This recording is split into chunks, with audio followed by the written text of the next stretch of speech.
Do you enjoy robots and romance? How about robots, romance, and a sprinkle of government temperament? Oh, and this is a Disney movie after all, so don't forget about the musical aspect of it. Hi, I'm Maya, and welcome back, or welcome to my YouTube channel. Yes, I am so back, you guys. I'm so sorry. I know. I did say I was gonna drop a video last week, but I'm a busy girl, and like stuff just sue me. Like stuff just got. Why are you questioning me? Get out my face. Shut up. Moving on. If you haven't guessed by now, today's decom of discussion is going to be how to build a better boy. I traded all for something real. I'm very hopeful that you guys find this video to be way more interesting than the last one was. I know I was a little bit boring. I've watched the video. I couldn't even get through it myself, so hopefully you can make it past a couple of minutes in for this video. Excuse me, future Maya here, but please excuse my voice throughout this. I'm still sick. I have no clue what I have, but I've been sick for over a month now. I have no idea what is happening. Like, it's not even just like me being stuffy, it's like chest pain. Like, there's a lot to it. I'm not gonna give y'all TMI, but I'm still really sick, so please bear with me and excuse my voice. So recently, me and my friend were talking, and we were reminiscing about like Disney movies in general, and I brought up this movie, and she was staring at me like a deer in the headlights. I was like, girl, what do you mean you don't know this movie?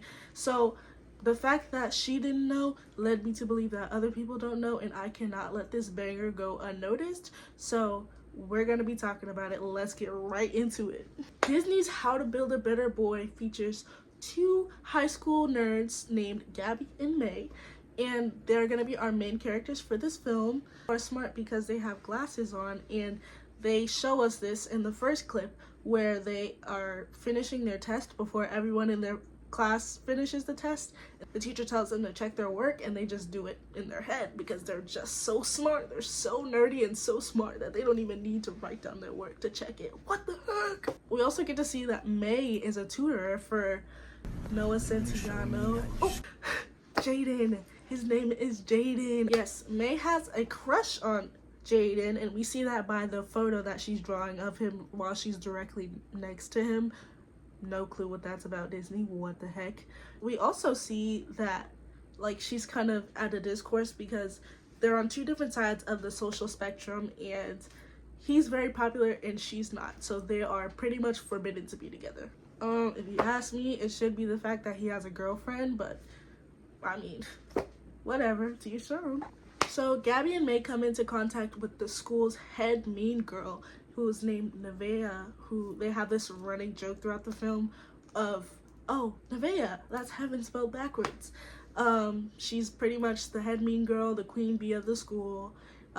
They have this whole encounter where May is telling her about this made-up boyfriend that she has, that he lives in Alaska. Alaska's kind of crazy, but okay. He lives in Alaska, he's tall, he's handsome, he's charming, all this stuff. She's just talking this guy up, and he doesn't even exist. So naturally, in order to prove that this guy exists, they go home to May's house, where they start to build this boy on her dad's video game software. But it turns out that her dad actually works for the government, and this is indeed not a video game software. Now, May is building this boy, and she's getting very, very descriptive. Like, it's almost scary how deep she gets. Like, this is a fanfic. You're writing a fanfic. To notice the little things, be wise beyond his years. Going to homecoming with him wouldn't be awkward or scary like it would be with other boys. And when he walks into the dance holding my hand, it's just perfect. Like strolling down a rose-petaled path in the sparkling moonlight in Paris. And everyone will be watching. It'll feel like we're the only two people on Earth. When we kiss, it'll be the perfect kiss. And the moment will burn in my memory forever, like a magical brain tattoo. Anyway, she's telling Gabby all this stuff. Gabby is putting it all in, but meanwhile, we see that back at the Pentagon, this boy is being built on the supercomputer at the Pentagon, where they're transforming this super soldier machine, this super soldier prototype, into a high school teenage lover boy. So instead of building a virtual made-up boyfriend. She builds a real-life super soldier prototype robotic boyfriend. Before I get too deep, I just want to mention the last main character, which is Bart, who is May's brother. And the only reason I want to mention him is because he's the one that initially finds out that the dad is the dad works for the secretary, as the Secretary of Defense, or at the Pentagon. I can't remember which one it was, I'm sorry. But he's the one that realizes like the dad works for the Pentagon and tells May like pretty much like we're screwed. Bart pretty much had the role of the comedic relief character in this movie, and he's also the unlikely love interest for our girl Gabby, which don't know why that's happening. I hate that. Him and Gabby are pretty much the only ones with sense throughout the rest of this movie. So fast forward to the next day of school, where this is, I think, the day after they built this boy. Albert, yes, his name is Albert. Albert shows up at the school right when they're having this encounter with the mean girls, and pretty much Albert is exactly what she described. He's tall, he's blonde, he's charming, he's sweet, like he's sensitive, he's sensible, like everything that she was describing in her message for his prototype was pretty much what came to fruition. You pretty much see that Albert is ChatGPT with the face. He's still a robot, like no matter how human the body. Kendra would be very jealous if this was real. If you know, you know. Albert then goes on to do everything that May tells him to do because he's programmed to follow orders. And while she is enjoying her brand new high school romance, we see the military begin their hunt for this prototype because 1, it's expensive, and 2, it's very dangerous. It's still a weapon. Yeah, we see the military begin their hunt for this prototype, and we see a band of Russian bad guys also beginning their hunt for this prototype. I have no clue what that's about. I lied, I do have a clue what that's about, but you know, it's just crazy. Like, why are there Russian bad guys in this movie? I don't know, but pretty much they want to snag him and sell him for parts. That's their whole mission. The situation has escalated. We now have reason to believe that Black Sigma is after the X-17. Black Sigma? What is that, a heavy metal band? They're international arms dealers. So I just wanted to say that my discourse was not that these guys were Russian. My discourse was, why are they in this movie? Like, they have no role. They could have done anything else with the plot, or they could have just left it at the military searching for this bot. Because honestly, the Russian guys, they're like, their story went nowhere. They got caught as soon as their first attempt at trying to grab this thing. So there was no point for them to be there. They weren't even in the movie for that long. So yeah, whatever. We then see May begin to gain an ego, popularity, and absolute pounds of delusion while exploring her new high school relationship with all the benefits of it. Like perfectly organized serenades of Love You Like a Love Song by Selena Gomez in the middle of a park, perfectly choreographed. Every beautiful thought's been already sung. And I guess right now here's another one. To every record I own, music to my heart, that's what you are. I love you like a love song, baby. I love you like a love song, baby. I love you like a love song, baby. I love you like a love song. We also see May slowly forgetting her best friend Gabby. Like, the more she starts to hang out with Albert, the more that Gabby is being left out. When they were in the park and she's getting serenaded, Gabby's just in the corner sneezing, being all cranky, which I would be too. Like, we're supposed to be hanging out and he's here. There's also like a montage of them hanging out, and we get to see clips of somebody getting a little jealous. Dude, stop putting that clip in there. It's Jaden. Jaden is the one that's starting to get jealous. Okay. Then like this whole scene of them at the homecoming football game, which was crazy in itself. Like, they pick him out of the crowd, the entire crowd, to come down and play football. And, you know, he ends up scoring and winning the game for the team, which is amazing and everything. But He really could have hurt somebody. That could have done some damage. We also see him fighting these Sigma guys. I forgot their name, I'm sorry, but we see him fighting these Sigma guys, and he literally could have killed him. Like, if this wasn't a Disney movie, he would definitely be dead. Yeah, so he beats up this guy in this utility, is that the word? Utility closet, and he can mimic voices, which is what they show us. I don't know why they brought that up and then they never ended up showing it again, but he can mimic voices, and he mimics the guy's voice, tell them that everything's clear, and the bad guys come in and they try to figure out another strategy to get this robot. So yes, as I said before, they pick him out of the crowd to come down and play football. He comes down to play football, and these bad guys have found a way to get him. They pretty much short circuit him with this big old electromagnetic machine that they somehow were carrying in the back of their van, I'm guessing. And they don't end up getting a hold of him, but the US military ends up getting a hold of them, and the bad guys end up getting arrested in the middle of all this. We also see Nevaeh, the mean girl, overhear a conversation of them saying that Albert is a robot, and yeah, she takes this information and she takes it with her pretty much throughout the rest of the movie. Once the government seizes Albert, they then take him off to war. He's at war for a very brief period of time. Albert then shows up at the homecoming dance because the whole point of his mission, or his whole mission, was to, you know, take her to the homecoming dance and give her that homecoming kiss. Now they're at the homecoming dance. Nevaeh comes in. She's just like, yo, this dude is a robot. And we see Noah Centineo, yes, he's a machine. He's a machine. Da, da, da, da. Like, no, he's literally a machine. This is not a joke. Noah, we aren't joking right now. This is very serious. He's actually a machine. He's killed people. Yeah, so that all happens. Everybody pretty much ignoring Nevaeh because of Noah Centineo's whole act. I gotta stop calling him that. His name is Jaden in the movie. They pretty much ignore Nevaeh's pleas and cries that this guy is a robot because of Noah's, you know, whole funny gimmick. Because of Noah's whole funny gimmick saying that he's a machine and yada yada yada. So that goes without any question, and we move on to the next scene where May and Albert are getting ready to have their homecoming dance. The military guys are there. They're trying to make everything perfect so they can have the perfect homecoming kiss, and they get so close to doing it, and then she finally comes to her senses after the entire movie of Bart and Gabby trying to tell her that she's insane because this guy is a robot. They don't end up kissing, and I'm assuming that she's finally realizing that having a robot AI boyfriend is nothing compared to a human connection. Like, you're losing your best friend, you're losing your human love interest, all for this tin metal fanfic of a guy.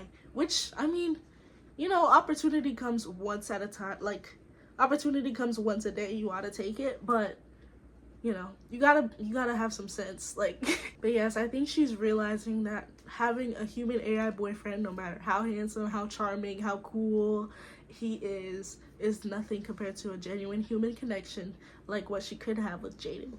Foreshadowing. I also just feel like she realized how insane she was dragging this AI robot, like dragging this $1 million robot around with her everywhere she goes, telling it to swoon her and cater to her needs. Like, that's actually insane. I won't lie. She then, in front of the entire crowd, instructs this very expensive, very important piece of metal to self-destruct, and he essentially explodes in front of everybody. She self-destruct. I'm just kidding. He doesn't explode, but like, he could have. She had no idea what he would have done if he did explode. Like, you're telling something to self-destruct. If all she could have, for all she'd have known, it could have exploded like that, and everybody in there would have died. Albert then turns into a rocket and flies off into the night in a perfect parabola. That's how I hope he said parabola, but that's how I learned what a parabola was through the freaking How to Build a Better Boy movie. He flies off into the night. Nobody questions it. They all think that this is a part of the show, which, why, I have no idea. I have no clue. Why would they be shooting off fireworks inside the building that go through the roof and all the way around? I have no idea. But yeah, he flies off into the sun. He probably explodes. He's done for. This is a very expensive piece of metal. This is a very expensive robot that she just wasted. The military could have used this super soldier for war or for making peace, but no, she's done with him, so self-destruct. And then our boy Jaden sees this as perfect opportunity to swoop right in and swoon her and ask her to dance, which for all he knew, Albert could have been just in the sun. Like, he could have been in the bathroom. He could have went to the car to grab something real fast. Like, what the heck? In the end, May and Jaden get together. Jaden also publicly breaks up with Nevaeh at the homecoming dance, which is very embarrassing for her. But in the end, Jaden gets with May. Gabby gets with Bart. Free Gabby. Like, free Gabby a million times. And Nevaeh, in typical Disney high school movie fashion, is embarrassed since she's the villain of the movie. You know, she gets embarrassed and, you know, pretty much stops her reign of terror around the school. All in all, this movie was pretty good. It was probably one of my top 10. It's not my top 5, but it's definitely in my top 10. For Disney movies, it had a lot to be questioned or a lot to be thought about. I know they were thinking about making a second movie, but it never came to fruition also, which I think is fair because, you know, I don't feel like it needs a second movie. There were a lot of unanswered questions, yes, but another movie, no. There wasn't a very heavy soundtrack, but I would like to acknowledge, like, the music was still pretty good throughout this movie. Like, Something Real, I still bump that junk every single day. That junk is fire. That's a bop. A bop. That junk is fire, though. Something Real is a really good song. They have the acoustic Selena Gomez cover, which I did enjoy as well. There's a couple other songs. There's a song by Sabrina Carpenter in there. Like, it has a pretty good soundtrack for a movie that isn't a musical. About the characters individually, I want to start with May. May wasn't my favorite character just because, like, entire movie she just was living this fanfic. Everybody's telling her one thing and she's continually doing her own thing, self-sabotaging, sabotaging everybody around her. Like, this is just my opinion, so don't be mad. But yeah, I just really didn't enjoy her character. It wasn't a hate, you know, like she's still a great character. She wasn't my cup of tea, you know. Moving on, we have Gabby. Gabby was my favorite. She's probably one of the only ones with sense in this movie. Gabby was very funny throughout the movie. I like that she was also, like, the comedic relief besides Bart. And as her best friend, like, she kept trying to talk sense out of her as much as she could. Like, there was only so much she could do, but yeah, like, Gabby's a really good friend too in the end because, you know, she designed this robot boy for her. She tries to tell her, like, you know, it's good that you have this, but you need to focus on what's important, which is our bond. And yeah, like, I just really like Gabby. That's my girl. And plus, I love China and McClain, so, you know, I'm biased. We have Bart, who I loved. I love Bart. I don't like the fact that him and Gabby are dating, but I loved Bart. He was the funniest in the entire movie. He made me laugh. There was so many parts where, like, I would be so straight-faced in, and then, like, he would come on screen and say a one-liner, and I would be bust out laughing. Like, he was just a really good comedic relief, in my opinion. I loved Bart. His character was very well written. He played his character very well. His delivery was perfect.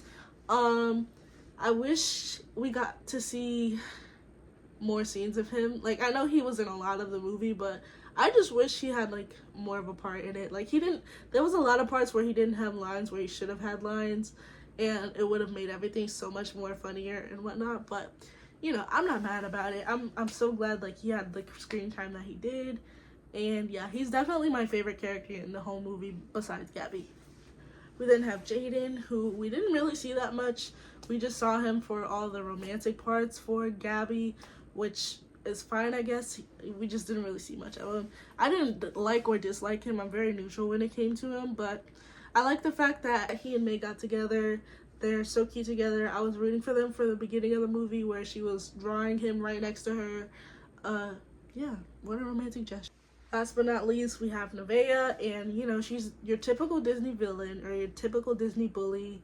I didn't really have any strong opinions about her, but I know her character was very important to the story as well. So I mean, I feel like she played her part very well. She made her character very, like, dislikable. I mean, I enjoyed her, but she made her character dislikable, which was the whole point of being the Disney bully or the Disney villain or whatever. So I would say kudos to that. Yeah, I don't really like or dislike this character either. I think she had an important role in the film and she played it well.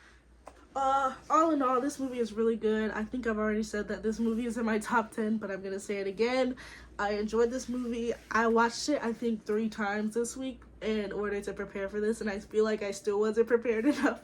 So excuse me if I missed like a lot of things that I should have talked about. But if you guys have watched this movie and you have opinions and thoughts that you would like to tell me, put them in the comments. I love to read comments. I never get comments, please, guys. Ew, wait, that's not a desperate. It kind of is. But anyways, yeah. So if you made it this far, I love you so much. Thank you for watching my video. I appreciate all that you guys do. If you love me, give me a like and subscribe. If you hate me, give me a like and subscribe. Either one, that would be great. Thank you for watching this video. If you're all the way to the end, I'm saying the same thing over and over again. Give me a subscribe, give me a like, share with your friends, give it a comment, do whatever, do all the things. I love you guys. Thank you so much for watching. Bye. Also, God is still good. Jesus loves you very much.